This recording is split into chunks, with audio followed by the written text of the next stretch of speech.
Everybody knows we're in the business of duplication. Of course, a lot of us forget that because we become frustrated that we can't accelerate it. In this particular skill, the 5 accelerators that I've discovered over the last 20 years in this business will accelerate your business as fast as you want it to go.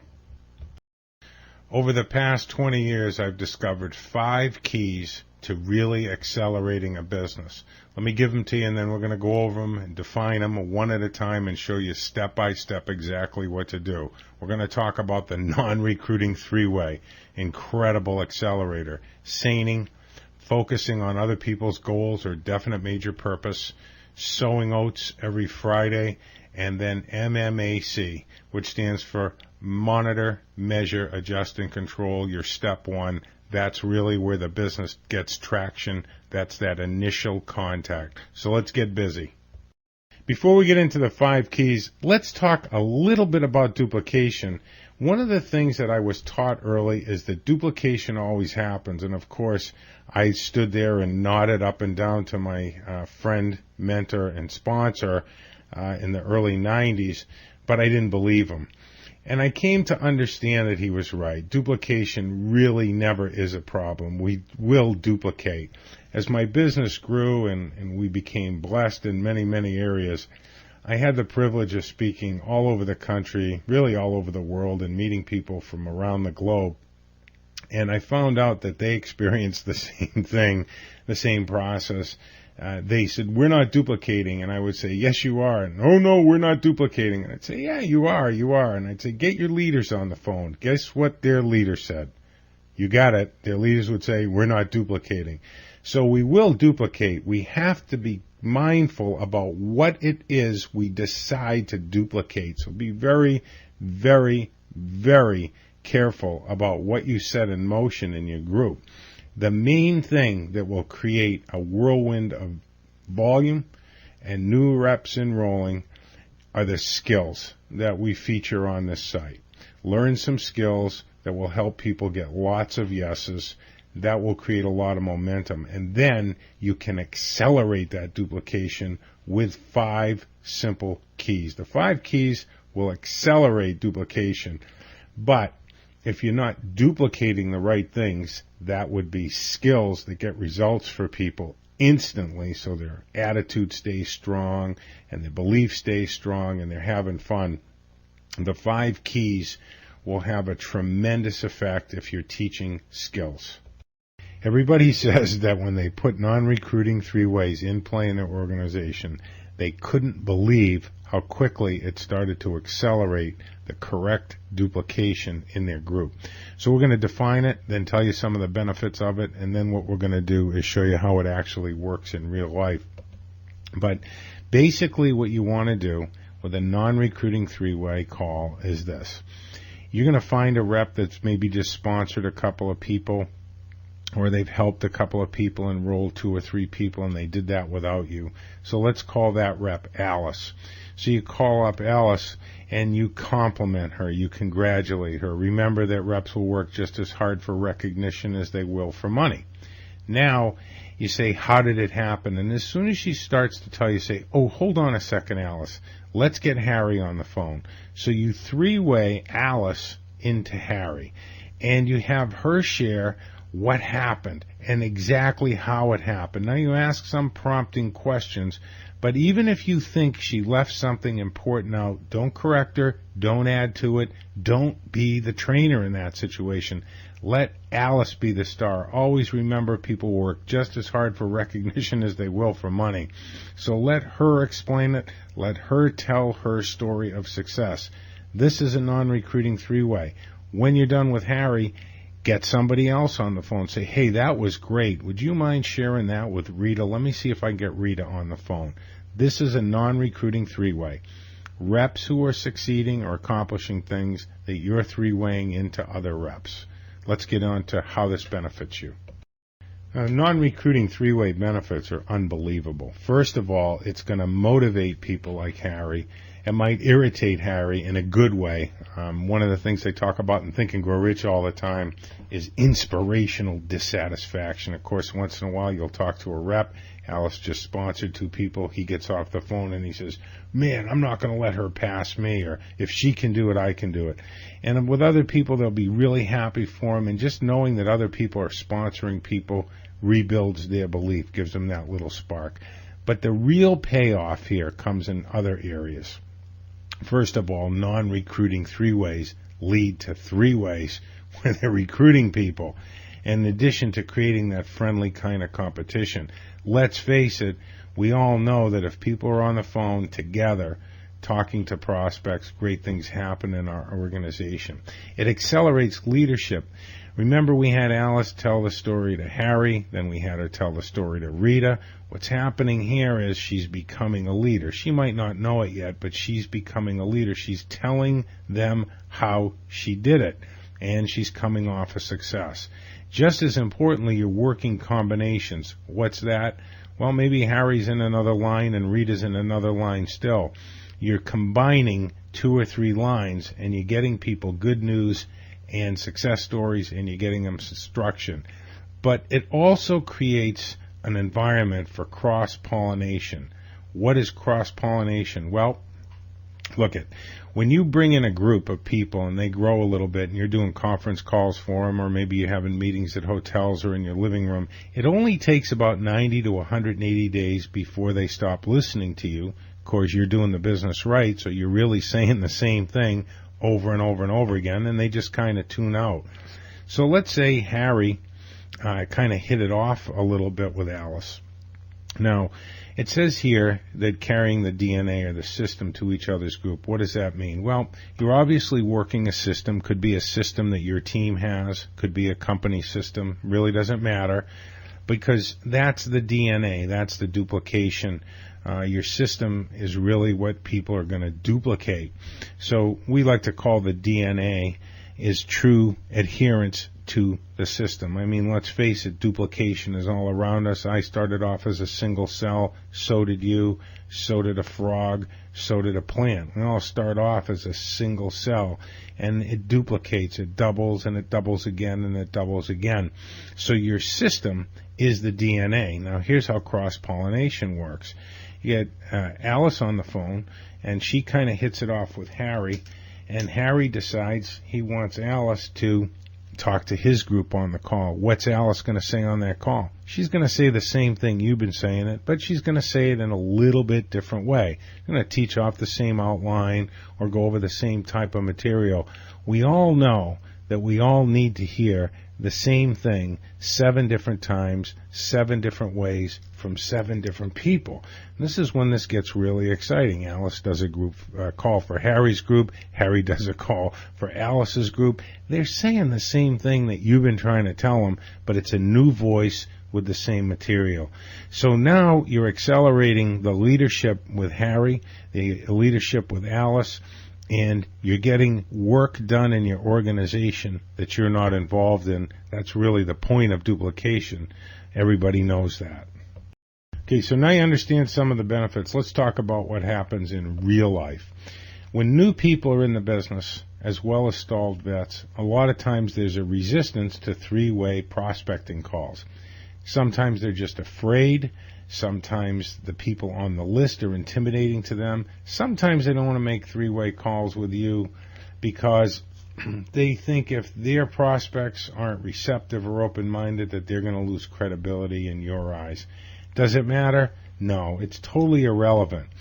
And by the same token, we know that our business simply will not grow without 3-ways, without experienced people teaching inexperienced people how to make the call correctly to get the guest to quickly agree to check out the information.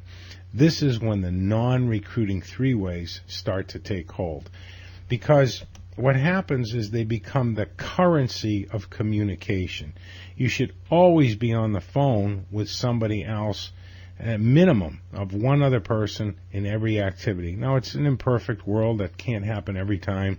But if you make the non-recruiting 3-way and 3-way calls the currency of communication, people almost start to feel naked when they're not on the phone with a partner or an upline or a teammate or even somebody cross-line. And that's a lot better than them feeling afraid and alone. So it gives them sort of a feeling of not being alone, which is really great. Now, occasionally when you make non-recruiting three-ways, you're going to get somebody's answering machine. So let's say we got Mary's answering machine. We were calling with Jack, who just sponsored 2 people this week. So I would say, hey, Mary, it's Mark and Jack. Jack has something great that happened, and I want to tell you that you really need to give Jack a call. So, Jack, would you leave your number? Now, what happens here is Mary's going to call Jack back. He's going to tell her what happened, how it happened, and he is going to rekindle her belief in the business. It's absolutely amazing. Non-recruiting three-ways will get recruiting three-ways going, develop leadership, and blow your business out of the water. Combine it with the other 4 little mini skills here, and you get an unstoppable train. The next of the 5 keys is focus on others' definite major purpose. Now, definite major purpose comes out of the Think and Grow Rich material. There's dozens and dozens of free workbooks online, but I'm sure that your team or your company has a goal statement exercise. So obviously you want to use what your team or company is using. I just call it a definite major purpose. So you want to read their goal statement, their definite major purpose in the morning. And by the way, don't forget to read your own. Dedicate yourself to other people's goals and dreams. You know, leadership is not really about trumpet blowing or who's up on stage. It's about being in service to other people. If you help other people get what they want, you'll get more than you can imagine. But the payoff is much bigger, and you'll understand that as we go through one of these little mini skills here. Okay? What's really important is this ends up being a highly profitable action. And we all know that failure to duplicate a profitable action prevents success. So you get this in motion by getting other people's goal statements and reading them. What can you do with other people's definite major purpose? It's unbelievable what you can do with just a couple of minutes worth of work. And actually, it's the best thing that you can do for yourself internally. Send handwritten notes to people about their definite major purpose. They don't have to be any profound statements. You don't have to look online for brilliant thoughts or anything. It can be, hey, Harry, I can see you and your wife in Hawaii. I'm really looking forward to helping you get there. Hey, Johnny, I can't wait to see the expression on your kid's face 5 years from now when you pay for their education. I'm holding your goals in my vision for you. Okay? Really simple stuff. And the same thing with pictures. Find some pictures, mail out the pictures. Don't send them by email. You need to know your people's definite major purpose, their goals, what they want out of the business, as well as your own. And this is critical. Get the DMPs, or the goals, of your personal people, of their personally sponsored, as well as that group of personally sponsored people. So you want to get a few levels down here. Now, here's what happens. When you start mailing out cards, handwritten notes, you don't even have to buy cards. It can just be a blank piece of paper. It has a profound effect that you hand wrote it. And that's going to trickle up. And when it does, that they understand that you actually have an interest in people in their organization, their belief skyrockets.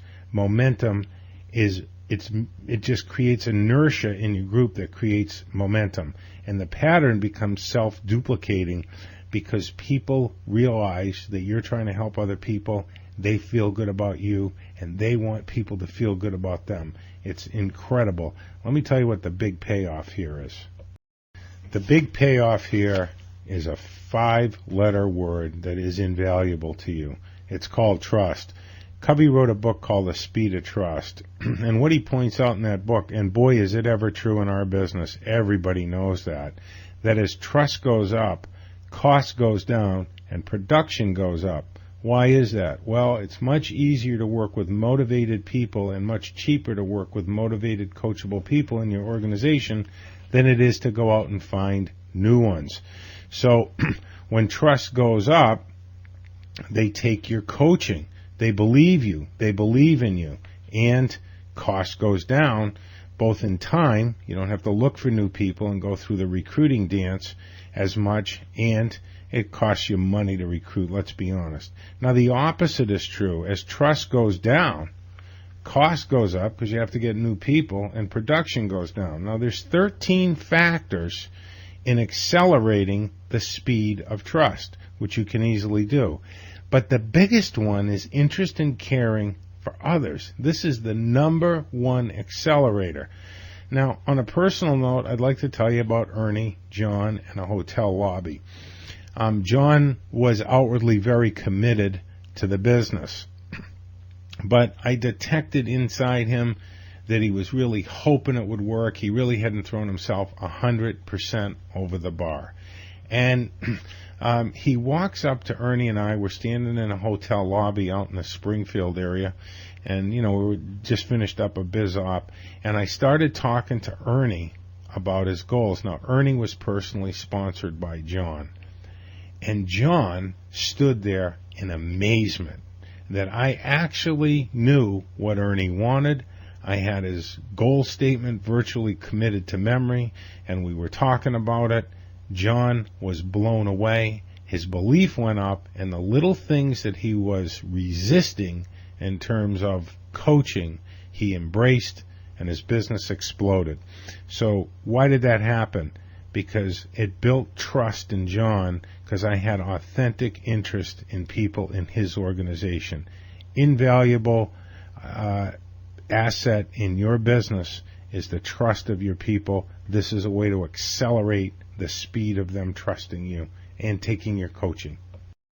You want to seine your group every day. This is the third of these 5 little mini skills that'll accelerate duplication for you. What is seining? Well, I used to take 2 logs and tie a net on, or attach a net to each log, and one person would walk out into the water as far as they could, and then they'd make a left or a right, and then walk down as far as they could, and then walk back to shore, catching everything they could in the net. That's actually seining. So we need to seine our group every day. Contact the sponsor and congratulate them. Meet the new person.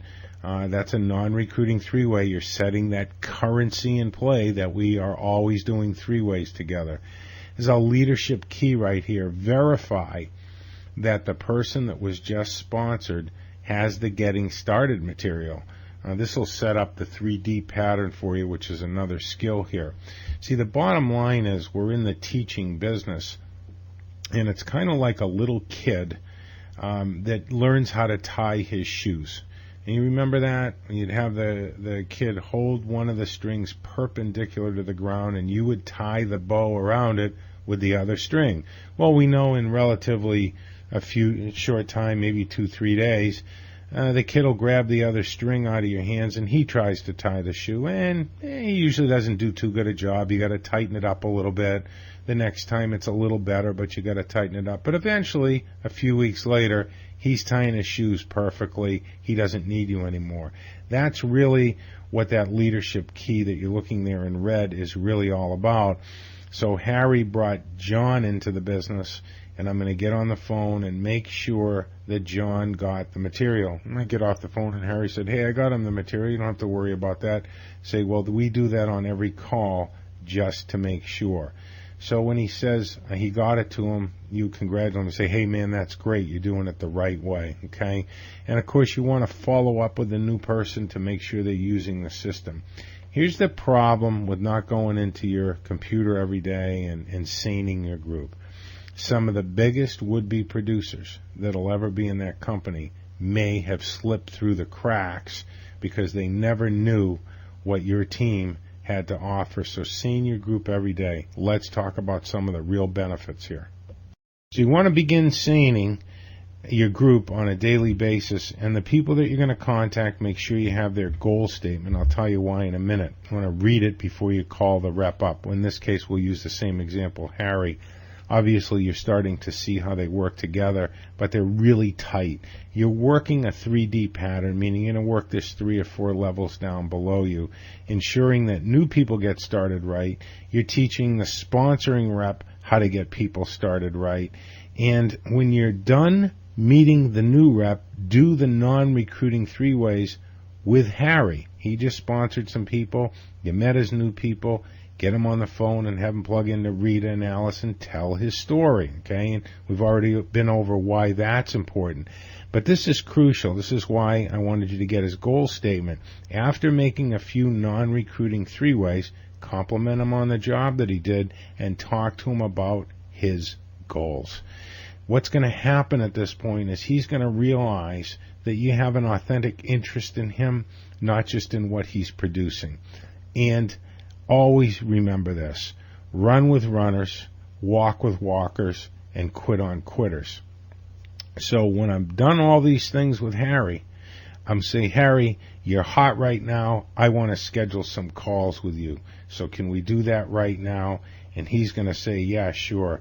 Because a lot of times when people sponsor somebody, a little relief comes over them. They don't realize that they sort of have a karma at the time that they can leverage. So make sure that you schedule step one calls. If you're not familiar with that, step one is when we're initiating contacts to prospects. So it's sort of a little reward for Harry. The fourth little part of these accelerators, really powerful little skill here, is you want to call people on Fridays or get them in the habit of calling you that you're working closely with, review the previous week, take their inventory, and then make a plan for the upcoming week. There's a simple version here that you can have, and have them fill it out. You want to set a goal for the number of new people that they're going to call or contact. Schedule to time with them to make the calls. When are they going to make the calls? So say if somebody's putting in 10 hours in a week, they're committed to 10 hours, you want to say, well, listen, why don't we schedule about 7 or 8 hours of calling, because you have some administrative stuff and maybe they're going to a meeting or they have a webcast they're going to, okay? Very important. Make sure they set a date with their family. This is a crucial tip. One of the things that I do with all people that I work personally with is I get their goal statement, I tell them to sit down with their family and show them what their goals are, tell their family, but nothing is more important than you, so we're going to make a date every week. Have them make a date with their wife, have them make a date with each one of the kids, and have them make a date with the whole family. Make sure that they do that first. Here's the payoff. In a relatively short amount of time, when they're on the phone a few hours a week or going to a meeting or sitting on a webcast, instead of doing what the family is used to, the family's going to have been what? Coming off one date and already have another one scheduled. This will go a long way in keeping the household supportive, okay? So use the knowledge of their definite major purpose to drive commitment around filling out OATS or setting up a schedule for the upcoming week, and you can have them mail that to you. Now, I know it says Tactics WPOA there. The tactics are a written plan of action, and we'll cover that on the next slide for you. But really what you're doing is you're setting up a written plan of action with them and what tactics they're going to use during the course of the week. So we'll get to what this acronym OATS means in a second, but what we like to talk about on this team and the teams that I set up, and you might want to consider it because it's really simple language, but the objective is their definite major purpose of their goals, okay? Strategy is the plan to get there, and that would be your network marketing vehicle. The tactics are what we need to do daily to employ the strategy so that we can achieve the objective, okay? And really, all OATS is simply a written weekly plan. In other words, the details of the tactics. Okay, let's specifically define OATS for you. It's really an acronym, and O stands for objective. What's the objective or the objectives for the week? Might be going to add 30 names and talk to 6 people. Might be going to add 40 names, talk to 20 people, and get 2 people to the business opportunity or 3 people to the webcast. Whatever it is you're using to build your business. But what are the objectives for the week? A stands for activities. What activities do I need to complete, or does the rep need to complete, so that they hit the objective? And then T is how much time is needed to complete those activities. And always allot an extra 20%. If they think they need 5 hours to do it, Tell them, well, why don't we schedule 6 hours to get those activities done? Because Murphy always shows his ugly head. Murphy's Law, if something can go wrong, it will. So you want to make sure that they've allotted extra time. If they're efficient, well, then they end up doing a little bit extra, which is great, or having a little bit extra time with their family. But give them a little extra time, and of course you want to get it scheduled. And this is what I do on Fridays, is I have people actually schedule the time that they're going to make step one or initial calls, whatever your team calls the initial call. We like step one because it's pretty simple to explain to a prospect and pretty simple for brand new people to understand. So objective, activities, time, and then schedule it. And the reason you need to get them to schedule it is this. The difference between knowing what to do and doing it is whether or not they schedule it. And I learned a long time ago, it's actually an old saying, that if it isn't written, it isn't true. So get it scheduled for them. Help them build a schedule. It'll make them feel comfortable. The great coach of the Green Bay Packers, Vince Lombardi, taught winning is a habit. Unfortunately, so is losing. And by establishing the habit of building a plan of action every Friday with your personals is just a payoff that's monster. It's huge. Help them do it with their people. There you go, the non-recruiting three-way again. And then use them for accountability. Get them your OATS. Let them see what you're doing so they can hold you accountable. See, here's what's happening. You're providing them with a plan, and then you're giving them some support. Maybe Harry had 8 hours of step one calls when he was going to contact new people, and you decided to jump in with 3 or 4 of them. Okay? And once you have about 10 to 15 people sowing oats, making a schedule every week for what they're going to do the following week, the harvest is bigger than you can think, because they sense, because it's true, that you've taken an interest in them. You're not only helping them build a plan, but you're jumping around and scheduling several of your calls, three-way calls to prospects with people, not only with your personals, but your personals. And believe me, the payoff in trust is huge. They take your coaching, and since you know what to do, it's great. It's a great accelerator, because if they learn the right things, if they learn the skills from you about what to do, and you're there to show them what to do, and you're there scheduling it with them every week, it starts to feel like you care about the outcome. And once that happens, boy, you got something special going. The fifth piece in the accelerators is MMAC Step 1. What does it stand for? Monitor, measure, adjust, and control. Now, you want to do it on yourself, and you want to do it for your personals, and you want to do it in the 3D pattern again. You're going to work 2 or 3, 4 levels under each person with people that are coachable and serious, okay, with the runners. Monitor, what do I mean by monitor? Well, what you want to do is have people count up the number of new contacts, people they personally talk to, okay? And this is what you're monitoring. What percentage agreed to get more information?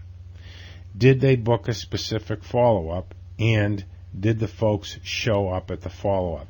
These 3 pieces of information are crucial because they'll give you a bird's eye view as to what to do with each person the upcoming week. Everybody says once they start to use MMAC on step 1 that the OATS, that is the scheduling of the following week's activities, becomes absolutely unbelievably effective. Here's why. You now have their numbers. So let's say there's 3 reps that you're doing OATS meetings with on Friday afternoon. Mo, Larry, and Curly. Mo talked to 30 people. 2 of them agreed to get information.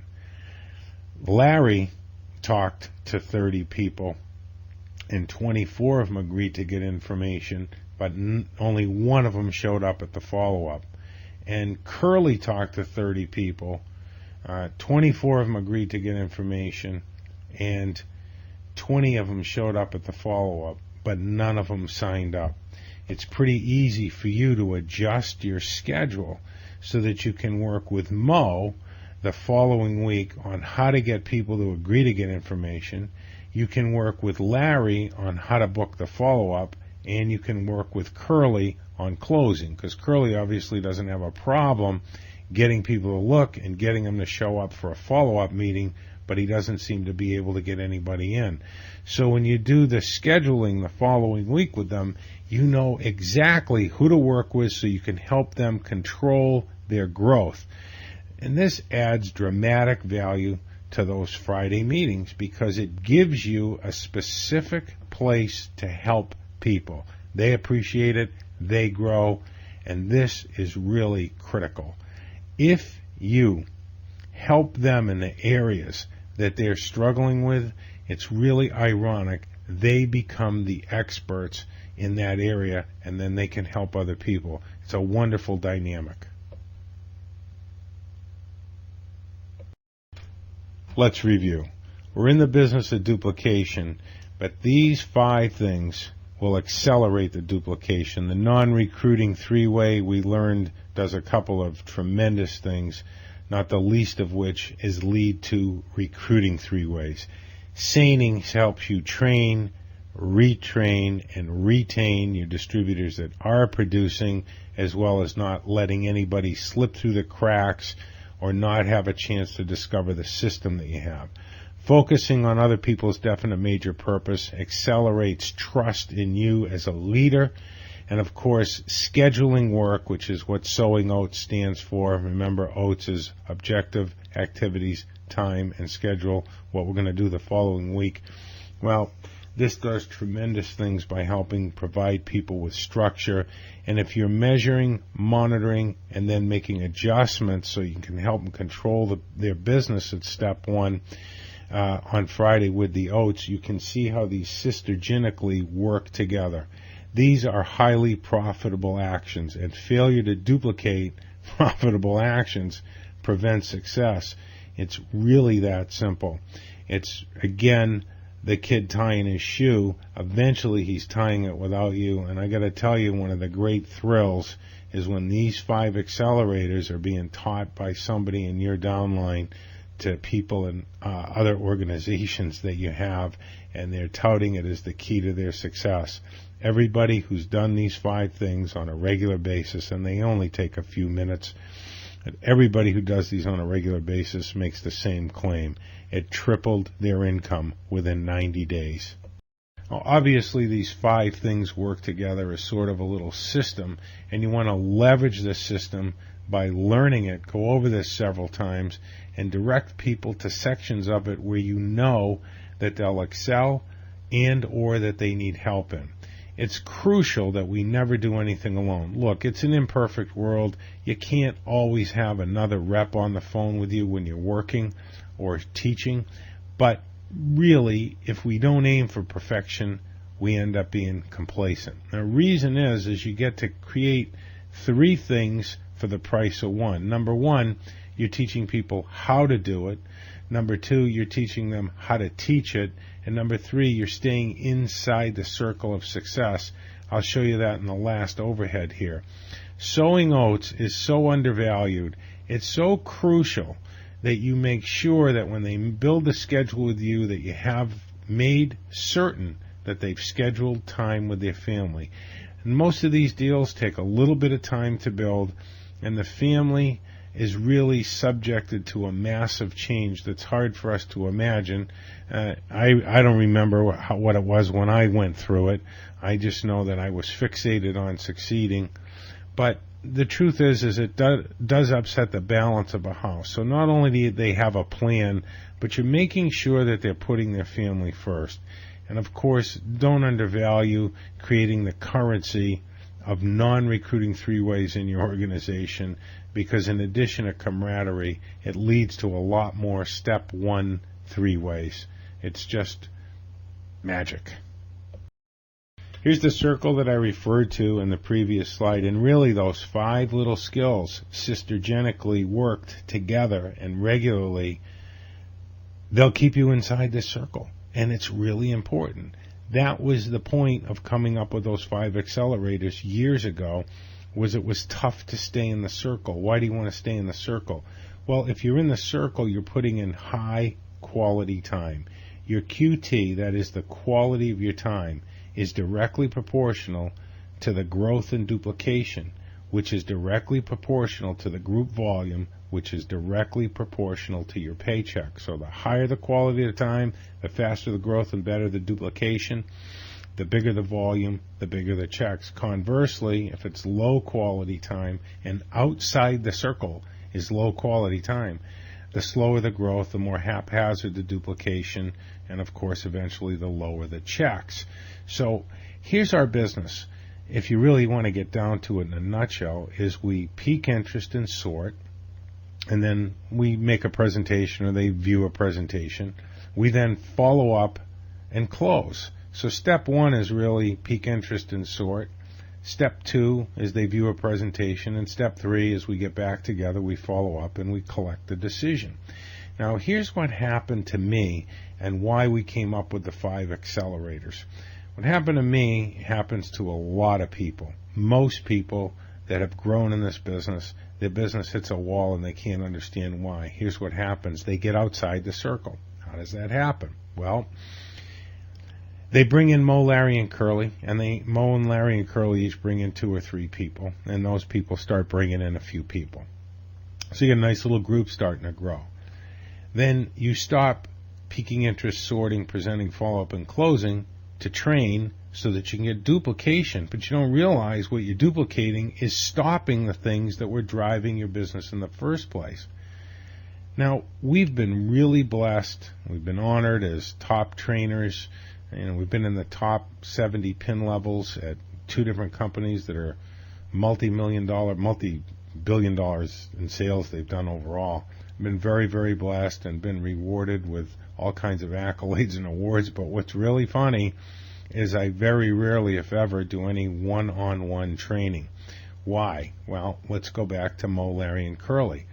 If I stop peaking interest, sorting, presenting, follow-up, and closing to train people, that's going to duplicate. Remember, we said at the beginning of this whole 5 skills is that people will duplicate you. So Mo, Larry, and Curly see me do what? They see me training people, so they stop recruiting and they start training people. The odd part is I train people by not training them. What I do instead is I stay focused on step 1, which is peaking interest and sorting. All the other aspects in the circle are demonstrated if you let them listen to you, peak interest and sort. And how do you do that? Well, what I did was I discovered these 5 accelerators and picked up a free conference call line. So whenever I'm making initial contacts, what I call step 1 calls, I let the team know. Sometimes I have 2 people listening to me. Sometimes I have 10. I'm really training and duplicating 2 things at the same time, and I'm not taking any time away from my business. What drives our business? Well, contacting new people, presenting, and following up. That's really what drives our business. So what are these 2 things? Well, first of all, I'm teaching them the skills which are available on this site, not by teaching them to them, but by letting them listen to me and they have the skills written down right in front of them. So I'm training them how to make calls properly and get 94% of the people that I chat with to agree to look at information. And I'm duplicating that. What does that mean? Mo, Larry, and Curly will also get conference call lines and let their people listen to them. So instead of taking my 4 best people out of the play, myself, Mo, Larry, and Curly, I'm getting more mileage out of Mo, Larry, and Curly because we're training people on what to do, that is how to make calls, and we're also teaching them, they don't realize it at the time, that when their group calls, they get a conference call line and let their people listen to them, so they're not coming outside the circle. It's a fight to stay inside the circle. Our egos can get away from us a little bit. People call us up, they ask us for help, we want to help them. My answer is always the same. What are you doing at 7 o'clock on Tuesday? What are you doing tonight at 8 o'clock? They tell me nothing. They say, great, call this number. I'm going to kind of go over that. And when they call in, they just hear me recruit for an hour, because recruiting or an hour and a half, because recruiting solves all problems in this business. But it's a tough time to stay in the circle if you don't know this. Now, the 5 accelerators that you've learned have a very interesting motive behind them. The motive is to keep you in the circle and to keep your distributors in the circle. I'm hopeful that these 5 keys have been helpful for you. Pass the word, and God bless you. Stay inside the circle. That's where the big money is. This is a highly profitable action, and failure to duplicate a profitable action prevents success. Remember, they're going to do what you do, not what you say. And the easiest thing to do to teach people what to do so you don't take time out of your business is demonstrate in front of them all the time. Peace.